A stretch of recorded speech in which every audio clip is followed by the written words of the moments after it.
200,000. That's how many women will be diagnosed with invasive breast cancer this year, and 40,000 of those women will die. 2,000. That's how many men will be diagnosed with breast cancer this year, and 400 of them will die. Breast cancer is one of the most common cancers found in women, and is second only to lung cancer in death and mortality rates in the U.S. And October is National Breast Cancer Awareness Month. And so I wanted to talk to you guys a little bit about prevention, awareness, treatment, what is cancer, and different ways of at-risk groups to let you guys know who might be at risk, and then different ways that you guys can treat it, and also just to inform you basically so that you can know what to look for in different times. Now, some of the common types of breast cancer are ductal and lobular. Those are the ones that you hear about most often.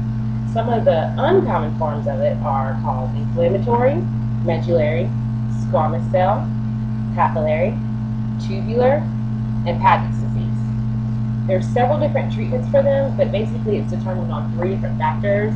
1 is the aggressiveness, 2 is the stage that it might be in, and 3 is your age, whether you're pre or postmenopausal. Different type of treatments involve surgery, which would remove some of the cancerous cells, radiation, which helps to kill some of the cancerous cells, chemotherapy, hormone therapy, target therapy, and systematic therapy. Now, systematic therapy is actually one of the most beneficial treatment forms because it actually attacks the whole body, and it helps to prevent a lower chance of reoccurrence later on. Now, I got to give you a little bit of background information regarding cancer because I'm sure all of you have heard about it in one shape or form, but might not know what it's actually doing to your body. First, let me tell you about cells. Cells are the building blocks of all major organs in your body. And under normal circumstances, they grow and divide in a controlled setting. And they help to replace dead cells, and they help keep your organs healthy. But when you have cancerous cells, those are abnormal cells, and they grow and divide out of control, pretty much. And they outlive normal cells. So these cells are forming large numbers, and they're forming an abnormal growth, which is called a tumor. And I'm sure you guys have heard of a tumor. Well, there's 2 types of tumors that you can have. One is benign, and the other is malignant. Now, benign just simply means it's not cancerous. It won't spread and can usually be removed through surgery. Malignant, however, is cancerous. It can spread to other parts of the body. Now, when it spreads to surrounding tissue in your breast, that's considered to be an invasion or infiltration. When you hear the word malignant or metastasized, that means that it's moved to other parts of the body. It usually will move to your lymph nodes first, and they can progress to your brain, your lungs, and your bones. Now, when it does move to the other parts of the body, it does still retain the characteristics of breast cancer.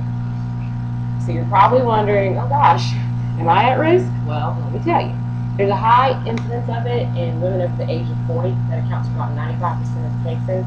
And the other 5% are women under the age of 40.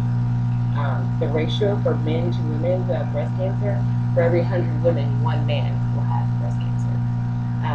The highest occurrence, however, is in women over the age of 70. So that's why they're always pushing for you to go yearly or sometimes every 6 months as well. Now, genetic risk factors, those account for about 5 to 10% of the causes, and those are basically genetic mutations, which happens to be of a BRCA gene. And there's a BRCA1 and a BRCA2, and a mutation of that can cause you to have breast cancer. If you have a high prevalence in your immediate family of people with breast cancer or prostate cancer in men, your risk is a little bit greater for contracting it as well.